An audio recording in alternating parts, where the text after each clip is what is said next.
No niin. Alkaa tulemaan iltapäivän puolelle ja pimeä. Tässä ollaan Jolankijärven rannassa kävelemässä tähän Hannu huvilalle. Joo. Täällä pitäisi olla kans Jarilla näätärauvat jossakin, mutta en tiedä, kun vielä näe. Pehmeä on ja hengästyttää ja kylmäkin vähän niinku tuntuu olla.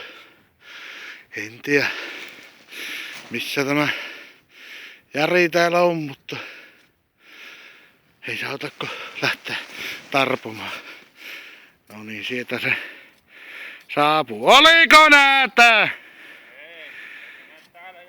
Ei ole näätä eikä näy jälkiä.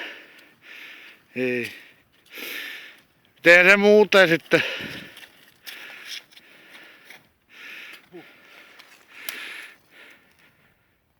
On se kovaa homma. Oo. Päis. Tää selvinpäin. Jee. 15 pyytö on ollut katsottu. Niin se on. Tää lisää. Näätän jälkeen olevan vituusta. Oli. Väärässä paikkaa loukku.